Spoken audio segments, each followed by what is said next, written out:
ronde et je vais avoir le plaisir de laisser la parole successivement à M. Giorgio Brunetti, dont je salue la présence et que je remercie, de l'Université Bocconi de Milan, et ensuite sur le financement et l'activité culturelle, et ensuite à Roch Payet, directeur des études du département des restaurateurs de l'INP, sur la gestion des risques, bilan d'une expérienza italienne et nouveaux projets de formation. Monsieur Brunetti. Grazie. Allora, il mio tema riguarda il sistema dei finanziamenti e le attività culturali. Rispetto, ai discorsi che abbiamo sentito all'inizio, il mio è un discorso sotto certi aspetti più ampio, perché vede le attività culturali, quindi non solo il discorso del patrimonio, ma un discorso più ampio delle attività culturali. In secondo luogo, la focalizzazione del mio intervento è essenzialmente sul nostro paese, sull'Italia, quindi l'attenzione particolare è sulla situazione del paese. E il mio intervento si struttura in questi punti. Una prima parte intendo fare una riflessione su cosa si intende attività culturali, perché è un ginepraio mostruoso sul quale bisogna fare ordine. Il secondo tema riguarda invece il problema della tutela e della valorizzazione del patrimonio culturale. Il terzo riguarda un tema molto particolare, cioè come funzionano dal punto di vista economico e finanziario le organizzazioni culturali. Il tema dell'equilibrio economico che si dice a valere nel tempo, cioè che nel tempo ci sia sempre questo equilibrio tra ricavi e costi, tra entrate e uscite.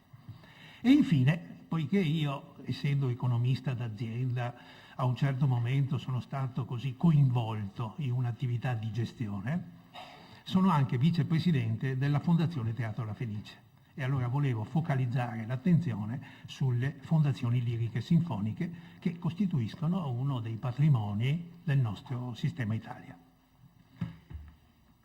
Cercherò di seguire una scaletta su un intervento che ho messo a punto perché penso che anche per la traduzione sia più facile e quindi naturalmente mi attengo a quello che ho scritto.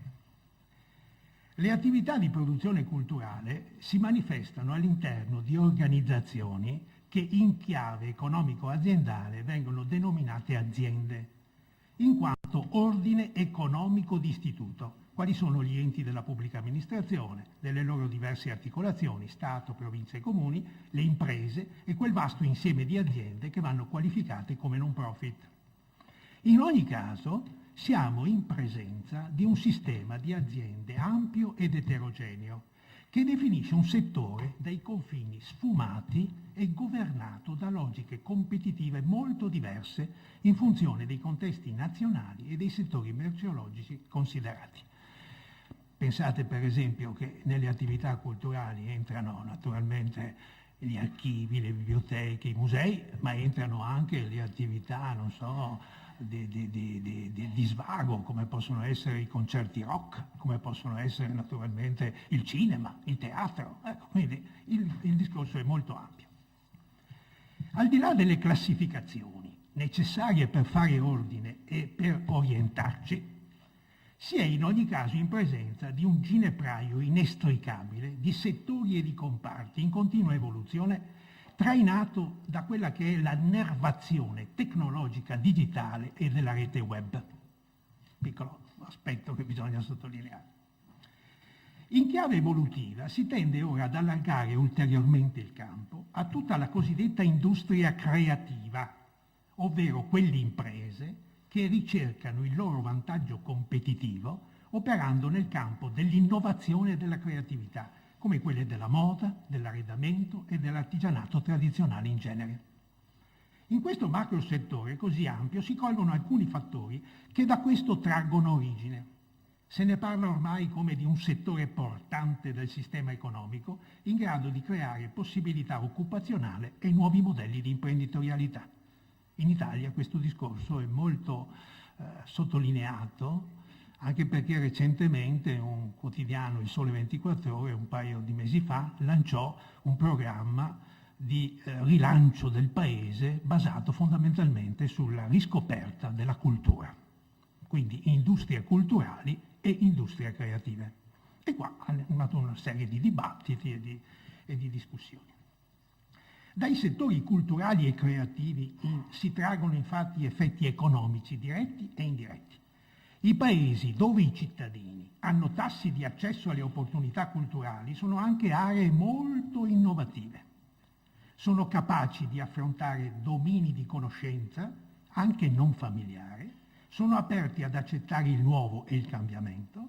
Altrettanto forte è il nesso tra accesso culturale delle persone e qualità della vita. Addirittura ci sono in corso dei test che cercano di verificare che l'accesso alla cultura porta ad una caduta della ospedalizzazione delle persone affette da patologie croniche.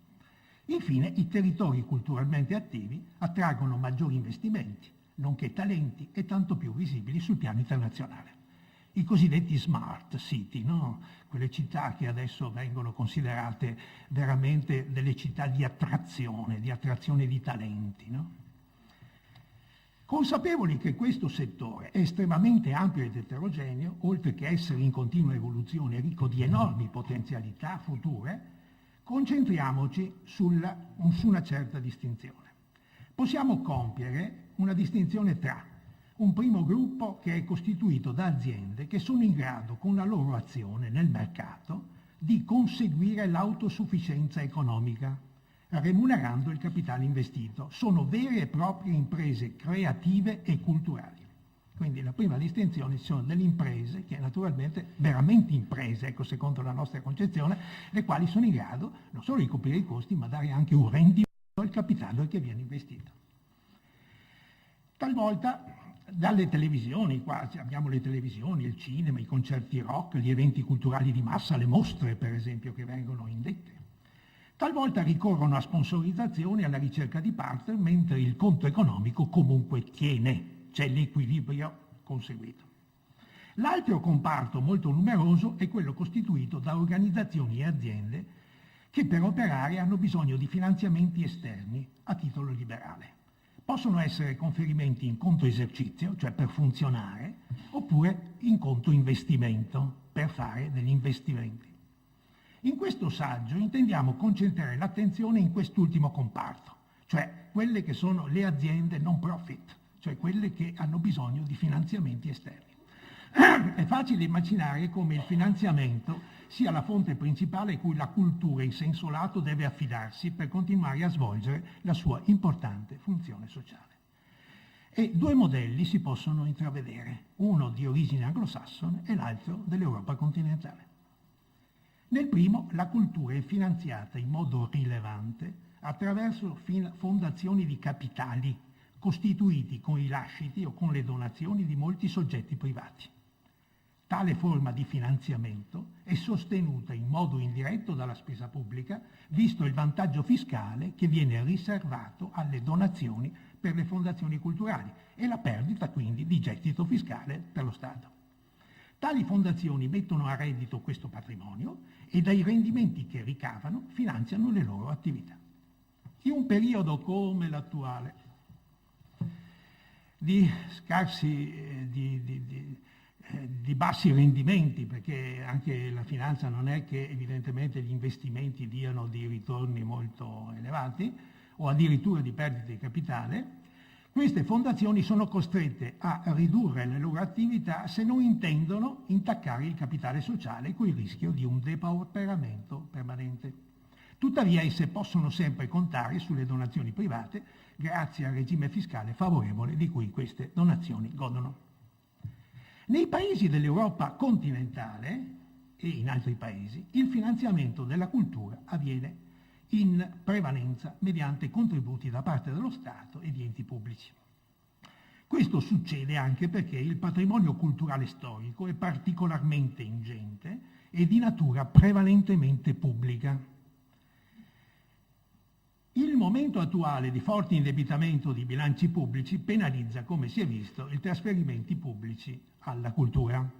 Questo è un altro aspetto importante, perché nella mia relazione all'inizio faccio anche tutta un'apertura, che poi potete vedere quando sarà pubblicata, sulla situazione anche finanziaria, cioè il fiscal compact rispetto al patto di stabilità, tutti i sistemi che sono stati adottati in questo principio di austerità e i quali si ribaltano pesantemente sulla cultura, e poi vedremo meglio.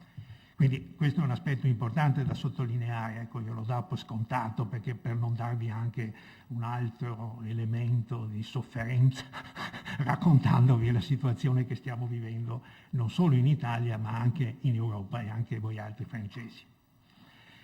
Allora, guardando invece una ricerca che è stata fatta dalla Bocconi, cioè dalla mia università, su quelli che sono stati diciamo, i comportamenti da parte delle pubbliche amministrazioni in Europa, si segnalano alcune tendenze che sono in atto in Europa. La prima tendenza è quella del decentramento dai livelli centrali della pubblica amministrazione ai livelli locali, talvolta anche in termini di policy making e addirittura per finanziamento e valutazioni di progetti e gestioni. Quello che sta avvenendo, lo Stato si libera di certi impegni e li affida agli enti locali che sono distribuiti nel territorio.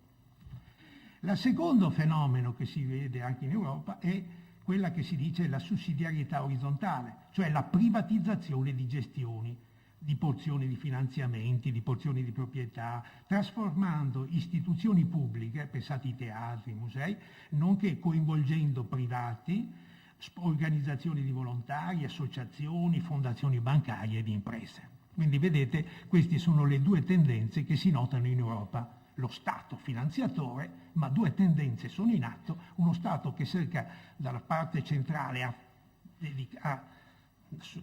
a richiamare i comuni e gli enti locali ai finanziamenti, e dall'altra parte l'intervento dei privati.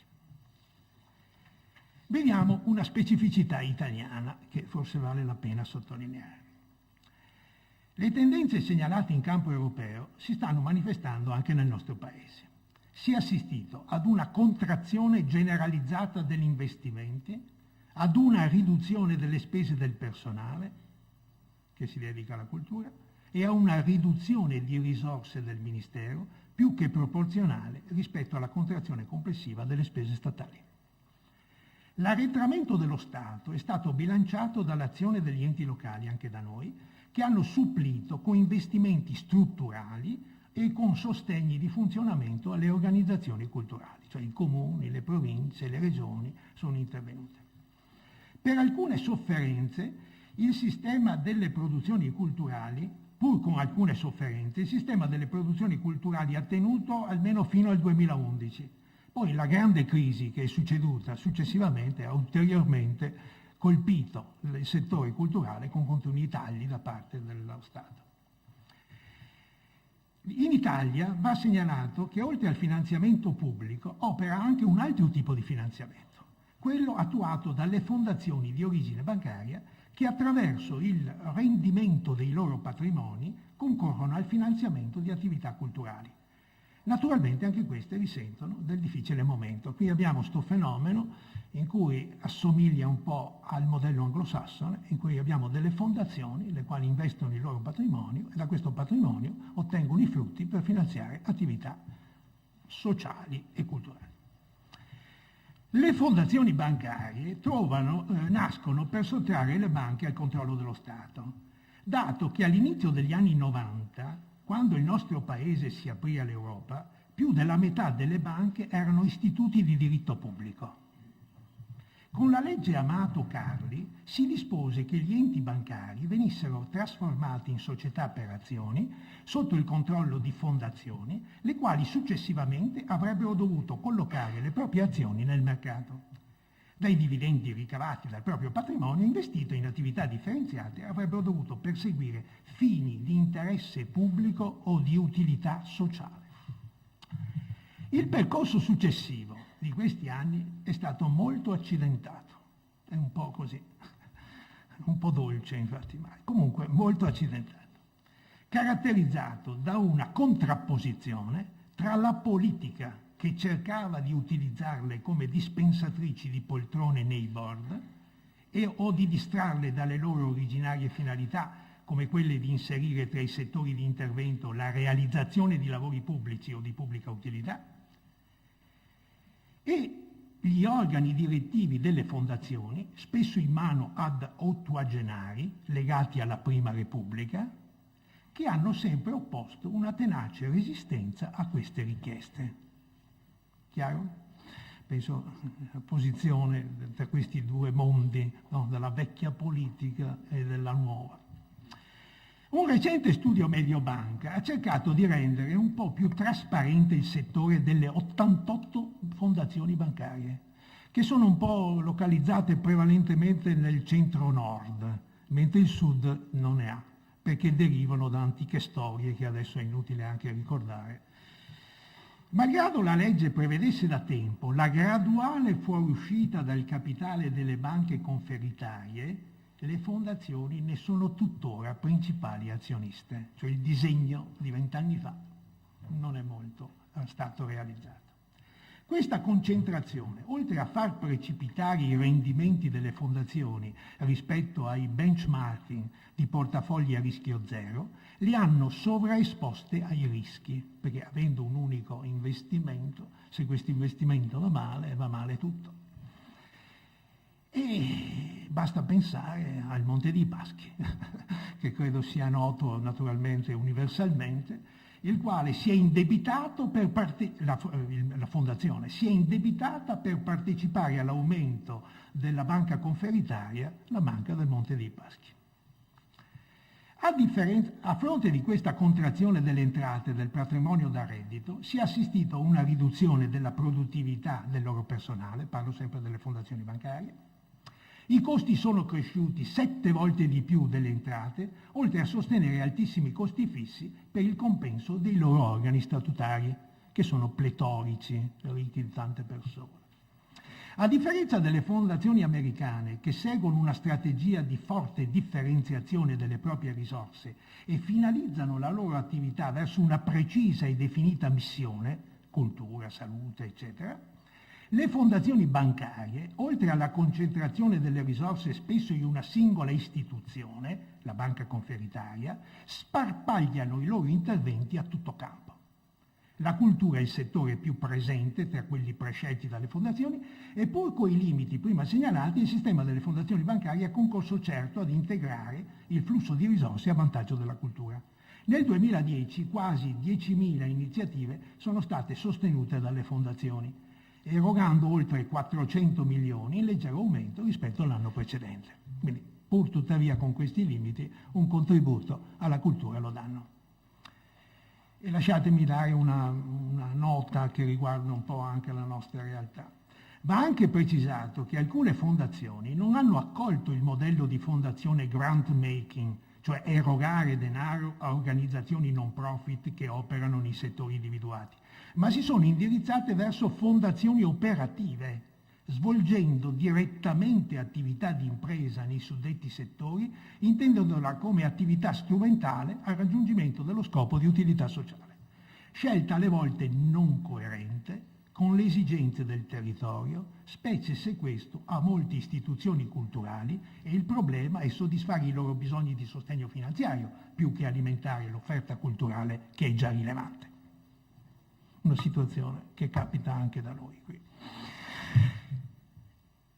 Tocco il tema della tutela e della valorizzazione del patrimonio culturale, un secondo. Sulla nozione di patrimonio si possono adottare due versioni, e qua ne abbiamo avuto una ennesima storica, eccetera, bellissima e suggestiva. Adesso vado molto sul prosaico, infatti, sui termini economici. Allora, prendo in esame soltanto quella di tipo materiale, quella che è costituita da beni immobili, architettonici, archeologici, e salto quella degli immateriali, che invece hanno un grandissimo peso anch'essi. Allora, se mi soffermo su questa nozione hard di patrimonio culturale, il built heritage, il nostro paese si caratterizza per ricchezza e varietà di siti culturali. Non mancano di certo musei, complessi monumentali, aree archeologiche, archivi, biblioteche. Una parte considerevole è gestita dalla mano pubblica, Stato e enti pubblici territoriali, ma non mancano i privati, le imprese e gli enti religiosi. Alcune conseguenze della dimensione e varietà di tale patrimonio sono abbastanza evidenti. Così la mera accessibilità presuppone uno sforzo non solo dal punto di vista culturale, ma anche da quello gestionale e finanziario. La sua gestione richiede competenze diverse e adeguate. Se poi si osserva la mappa territoriale, si nota la diversa concentrazione dei siti e quindi la diversa capacità di caratterizzare il territorio e di condizionare la tutela e la valorizzazione, nonché l'ineguale presenza dello Stato, degli enti locali e dei privati impegnati nella gestione del patrimonio. Su tale patrimonio è vigente una normativa complessa che ha il suo fondamento nel dettato costituzionale. Noi abbiamo questo famoso articolo 9 che recita proprio così: la Repubblica promuove lo sviluppo della cultura e della ricerca scientifica, tutela il paesaggio e il patrimonio artistico della nazione. È nella nostra Carta Costituzionale. Una normativa complessa, si diceva, che ha ripetutamente generato l'esigenza di interventi volti alla sua semplificazione e razionalizzazione. A metà degli anni 90 il testo unico è stato un primo tentativo in questo senso, avviando un rafforzamento della tutela e della valorizzazione dei beni culturali, distinguendoli da quelli paesaggistici e ambientali. L'emanazione poi del Codice dei beni culturali ha consentito di fare ulteriori passi avanti, definendo il bene e il patrimonio culturale, imponendo l'obbligo ai soggetti privati di conservare i propri beni culturali e quelli pubblici di tutelare e valorizzare il patrimonio culturale, conferendo preeminenza alla tutela rispetto alla valorizzazione. Queste sono le norme evidentemente di base sulle quali poi si fonda tutto. Non mancano certo criticità nella erogazione della spesa, come sottolineano vari esperti, dalla mancanza di chiare priorità settoriali nella ripartizione dei fondi. Cioè non c'è criteri di ripartizione che siano evidentemente definiti, oltretutto. Difficoltà di misurare i benefici che la spesa pubblica destinata alla cultura comporta al sistema socio-economico.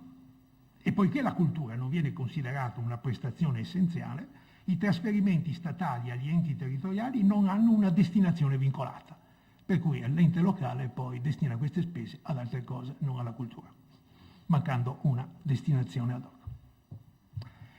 Riprendendo uno studio di Banca d'Italia su questo tema, si ricava che la spesa pubblica per finalità culturali rimane abbastanza stabile dal 1996 al 2008, 13 miliardi di euro, ma subisce una forte contrazione negli ultimi anni di crisi e proviene per poco più della metà dallo Stato. La parte residua è erogata dalle amministrazioni provinciali e soprattutto comunali, mentre il ruolo delle regioni appare limitato, così come quello delle imprese pubbliche. Dai dati dell'anno 2009 il fabbisogno finanziario connesso alla gestione del patrimonio e delle attività culturali è stato coperto nel 2009 per l'80% da finanziamenti pubblici, includendoli tutti quelli che avevamo indicato, per una quota di poco inferiore al 10% dal sistema delle fondazioni bancarie e dalle imprese private e per una quota appena superiore al 10% dal mercato, i biglietti e i servizi erogati.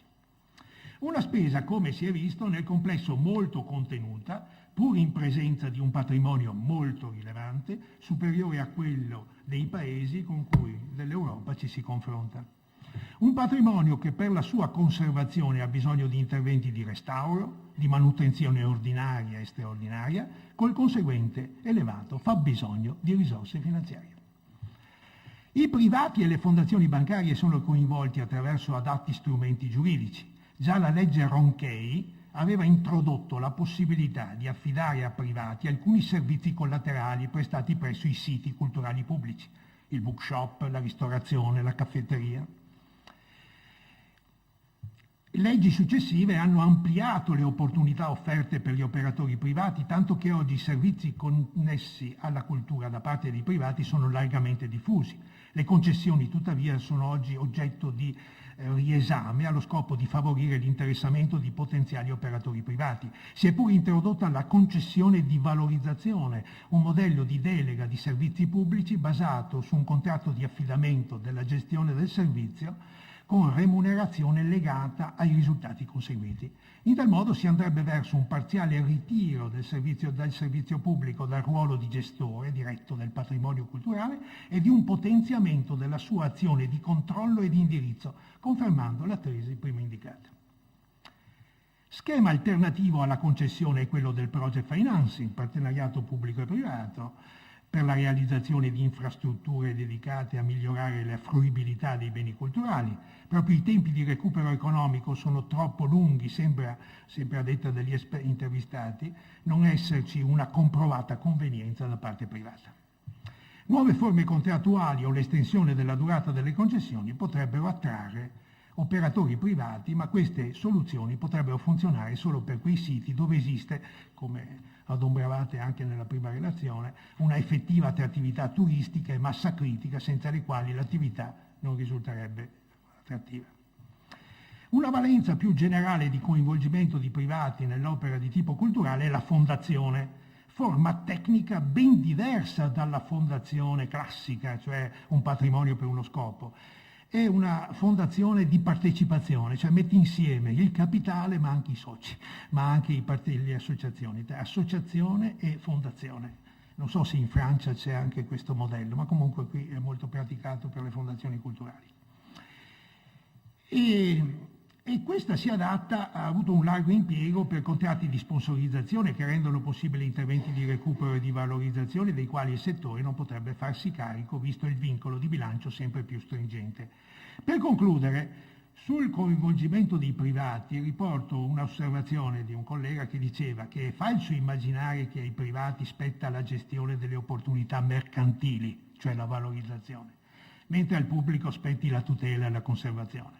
Il contributo più efficace e tradizionale dei privati sta, ed è stato storicamente, soprattutto nella tutela e nella conservazione, perché i privati usano e mantengono i palazzi, le ville, i castelli, le case, le collezioni lasciate, eccetera, eccetera. Il Fine è una dimostrazione anche nel nostro paese. Di converso è importante che il pubblico abbia influenza nella valorizzazione per tener conto degli interessi generali delle città e le opportunità commerciali, riducendo la rendita di posizione, garantire accessibilità e diffusione della cultura.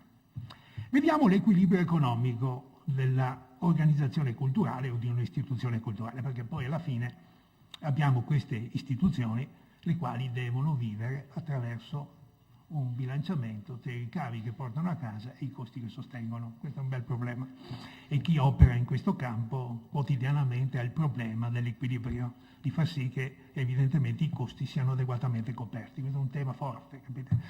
Che chi opera poi concretamente lo vive quotidianamente. E poi vi dirò sulla parte del teatro. Allora, per affrontare il tema dell'equilibrio economico è opportuno ricorrere a una ulteriore distinzione delle attività, di una attività istituzionale e di una attività naturalmente commerciale o delle attività connesse, no? Due mondi. Sulla base della stessa distinzione della gestione si possono individuare i ricavi e le entrate.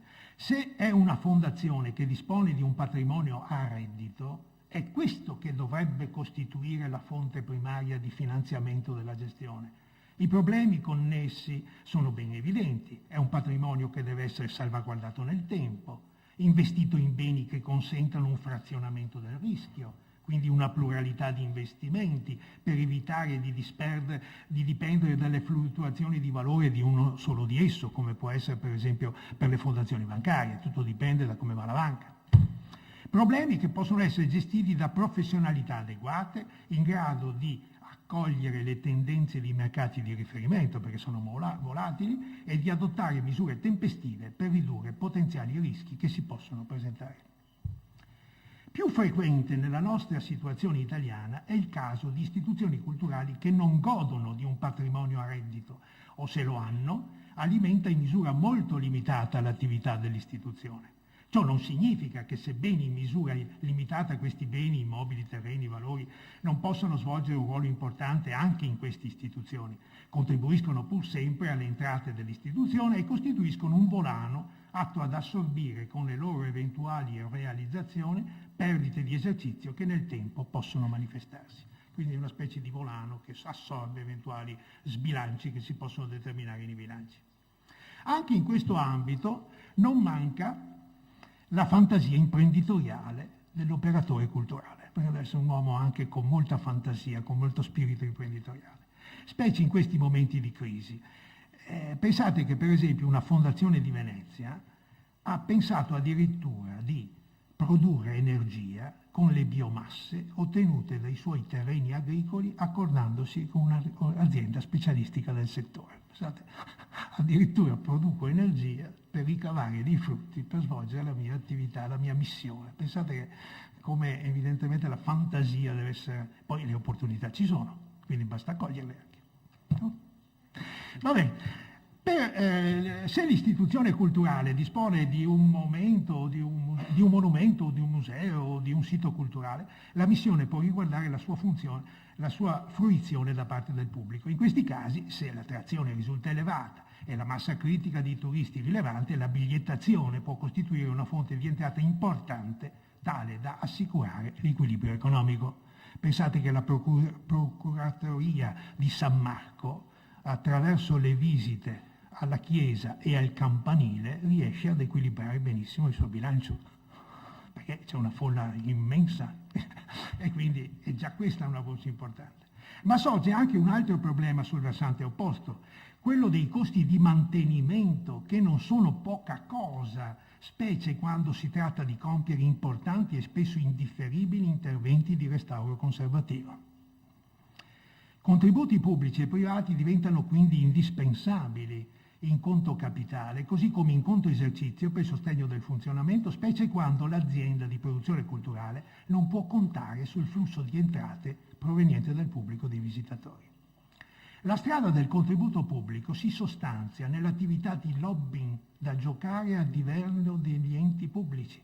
In Italia le istituzioni culturali possono contare pure sull'erogazione di contributi pubblici, purché entrino in una tabella che accoglie le istituzioni culturali in possesso di dati requisiti in base alla legge 534. Entrare in questa tabella ed essere riconosciuti come onlus consente pure all'istituzione culturale di beneficiare del 5 per 1000 derivante dalla dichiarazione di redditi dei contribuenti. Penso che anche l'istituto, no, goda di questo, o no? No. I contributi dei privati sono il risultato di attività di fundraising che può assumere forme più diverse, da quelle rivolte ad una massa di contributori a quelle che vengono a fidelizzare un gruppo limitato di sostenitori o di amici. In ogni caso, il fundraising è un metodo che si fonda sulla identità riconosciuta dall'istituzione, sulle relazioni e sulla creatività delle forme immaginate per raccogliere fondi, tenendo conto della cultura della società di riferimento. Il funzionamento dell'istituzione culturale comporta una serie di costi di esercizio, costo del personale, applicando contratti a tempo indeterminato o determinato, a costi di mantenimento degli immobili, pensate, della struttura connessa ai servizi richiesti, spesso all'esterno, per recuperare flessibilità, penso alle collaborazioni, alla guardiania, ai servizi tecnici di manutenzione, all'amministrazione, una cosa noiosa, ma questi costi purtroppo sorgono e devono essere coperti. Le attività commerciali o connesse offrono una gamma estesa di ideazione di progetti volti a suscitare interesse del pubblico e di sponsor, disposti ad associare il loro nome, il loro marchio all'iniziativa. Si va dal merchandising, al bookshop, all'affitto di spazi per eventi, alla caffetteria, ristorazione, più chi ne ha più ne metta.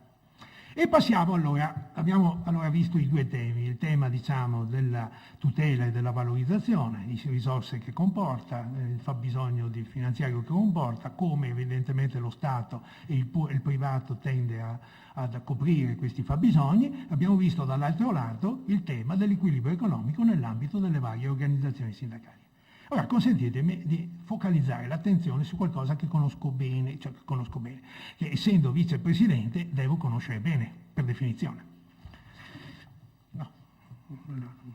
Il ruolo determina questa competenza, no? Competenza determinata dal ruolo. Allora, prendiamo un discorso un po' di respiro. Infatti. L'opera lirica in Italia ha un'antica tradizione. Allora, basta sapere che in questa città nel 1650 nasce il primo teatro pubblico a San Cassiano. Adesso non c'è più, c'è solo una calle che ricorda Calle del Teatro, però il teatro non c'è più. Comunque là è il primo teatro pubblico. Allora, non solo perché qui ha trovato la sua sede, ma anche per gli autori e gli interpreti che nel tempo hanno segnato tappe importanti nella storia di questo genere teatrale, ma anche per la presenza al giorno d'oggi di tante istituzioni teatrali, quasi in tutte le regioni d'Italia, che fanno dell'opera lirica la loro missione.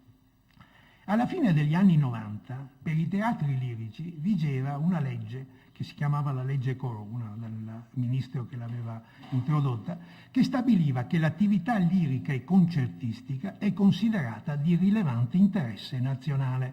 Sì, qui l'Italia è sempre molto ricca di questa frase, l'interesse nazionale, l'interesse... l'avete dappertutto, però poi bisogna vedere le conseguenze, anche economiche. Allora, ma essa appunto non contemplava alcuna riforma organica per queste istituzioni culturali. C'era solo questo editto e poi andiamo avanti. Successivamente, alcuni anni dopo, una decina d'anni dopo, si costituisce il Fondo Unico dello Spettacolo per assicurare le risorse necessarie per il funzionamento dei teatri e degli spettacoli in genere. Noi abbiamo un Fondo Unico dello Spettacolo. La riforma alla fine degli anni 90 ha trasformato gli enti lirici in fondazioni private, alle quali sono stati confermati i fini di interesse generale già assegnati e i contributi hanno continuato ad essere ancora fondamentalmente erogati dallo Stato, assicurando così la sopravvivenza di teatri, ma accanto a questi è stata prevista la possibilità di contare anche su contributi in parte di privati. Allora, mentre generalmente in Europa, io penso alla Germania, prevalentemente abbiamo dei finanziamenti pubblici da parte di Länder, no, che danno aiuto ai teatri, e anche voi in Francia in certo qual modo. In Italia avevamo un modello, avevamo introdotto con queste leggi che qui vengono indicate, avevamo introdotto un modello della doppia via, cioè che lo Stato assieme ai privati finanziasse l'opera lirica. Quindi la fondazione di partecipazione che è stata creata per i teatri lirici rispondeva a questa logica qua, cioè cercare di far entrare anche i privati nei teatri lirici. E guardando però i risultati, perché siamo verso la metà degli anni 90, 97, queste cose, siamo adesso nel 2013, forse un bilancio si potrebbe fare, e io l'ho steso in questo modo. Quindi, innanzitutto, in questo periodo abbiamo avuto anche una grande crisi, cioè innanzitutto abbiamo avuto 10 anni, gli anni 90, gli anni 2000, che abbiamo avuto bassa crescita ed alto debito, no? Nel contempo poi, negli ultimi tempi, abbiamo avuto addirittura la crisi spaventosa, voi capite che lo Stato è stato in grande difficoltà e quindi ha lesinato moltissimo la concessione di finanziamento ai teatri lirici. Questo FUS naturalmente c'era, ma però via via diminuiva di ammontare e la ripartizione dei contributi era naturalmente sempre soggetta a un rischio continuo, infatti, perché per fare una stagione devi anticipare naturalmente delle scelte e quindi dei costi, però poi se ti arriva naturalmente l'assegnazione che è inferiore a quella dell'anno precedente, nasce la perdita. E quindi in questi 10 anni i teatri lirici hanno in genere accumulato grosse perdite.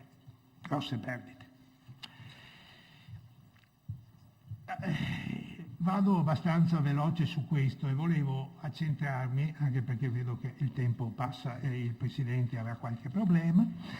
Allora, andrei sul Teatro La Fenice, che quindi dare un taglio direttamente sul Teatro La Fenice, lasciandovi perdere tutto il discorso che forse interessa meno, penso, al pubblico qui presente. Allora, la Fondazione Teatro La Fenice ha applicato una strategia fondata sul principio della produttività, ovvero sul pieno utilizzo delle risorse disponibili. In altre parole, mettere in scena tanti spettacoli, tanti concerti, in modo da utilizzare al meglio orchestrali, coristi e tecnici. Cioè c'è una base di costi fissi che sono costituite da queste persone, le quali rappresentano una quota rilevantissima, no? Come costi, e quindi il problema era farli lavorare, in termini brutali, no? Cioè cominciare a farli lavorare. Critica pertanto risulta la scelta produttiva che riesca nei limiti della qualità artistica, perché è l'altro aspetto, l'utilizzo al meglio dell'organismo personale a disposizione. Soluzione possibile se si è in grado di attrarre spettatori in modo da occupare i posti disponibili e consentire che dagli spettacoli si generino incassi da botteghino tale da coprire i costi vivi, quelli che nascono per il cast. Cioè, quando io chiamo una compagnia, quelli sono costi nuovi, costi vivi, costi che si aggiungono, non sono costi di struttura. Quindi la logica è: cerchiamo di utilizzare al massimo i costi di struttura. Questo ci consente naturalmente di avere un maggior introito dal botteghino, e con questo maggior introito del botteghino siamo anche in grado di pagare evidentemente il cast che noi acquisiamo. Questo è il senso. Però qui c'è un piccolo problema, che noi godiamo di due tipi di pubblico: il pubblico dei residenti, ma anche il pubblico turistico. E allora riprendiamo un modello di realizzazione che è un misto tra il modello a stagione e il modello a repertorio. Cioè riprendiamo delle produzioni che erano state date nel passato e che naturalmente mettiamo all'attenzione. Per esempio, adesso noi offriamo al nostro pubblico le tre opere di Mozart, il Don Giovanni, le Nozze di Figaro e così fan tutte, con lo stesso impianto scenico, e siamo in grado un giorno farne una, il giorno successivo fare l'altra e l'altra. Quindi è una cosa meravigliosa, perché uno può venire qua e assistere al trittico di Da Ponte, che Da Ponte ha scritto per Mozart, e quindi goderselo. Ecco, quindi è stata questo ci ha messo, faccio proprio in breve termine il discorso, ci ha messo in una condizione molto favorevole, perché siamo diventati il 120° teatro, abbiamo preso la 36ª posizione nel mondo nella produzione di ogni anno. Ogni anno produciamo 120 spettacoli, a parte i concerti, a parte tutte le altre attività, e questi spettacoli ci collocano al 36° posto in una classifica mondiale di teatri. Cioè la nostra è una capacità produttiva mostruosa, cioè uno sforzo, diremo, organizzativo, anche tecnico, ma che gode di un vantaggio che è quello del turismo, e anche un turismo di qualità. Poi io volevo chiudere con qualche battuta. Allora, la chiusura poteva essere di due tipi. Poteva essere una chiusura che fa la sintesi dei mali, oppure una chiusura, diremo, un po' positiva. Allora, ve la leggo perché da questa rapida rassegna si possono cogliere alcuni elementi dai quali trarre una prospettiva, una visione, non certo di fiducia, ma di una certa consapevolezza sul tema cultura. In piena crisi, con una disponibilità di risorse estremamente limitata, notate questa parola, estremamente limitata, si comincia a prendere coscienza che la cultura non è una pura spesa, ma un investimento prezioso per la crescita della società. Non solo negli articoli, nei saggi e nei convegni se ne parla, ma mi sembra che nella gente questa consapevolezza cominci, pur con fatica e lentamente, a prendere posto.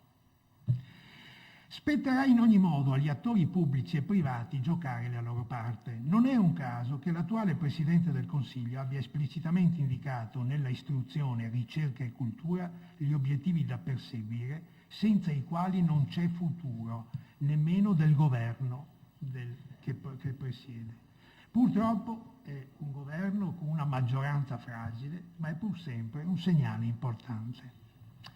L'altro giorno si è letto che un imprenditore di successo del nostro Veneto ha dichiarato, nel contribuire con 5 milioni al restauro del ponte di Rialto, che quando si crea profitto è giusto anche darne una parte ai beni culturali e alla società, soprattutto in questi tempi.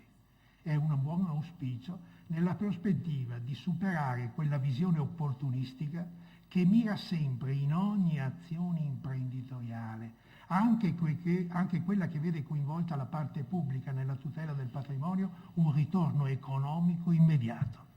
Ricordiamo il richiamo di Darenford verso un capitalismo aperto agli stakeholder, alla società intera.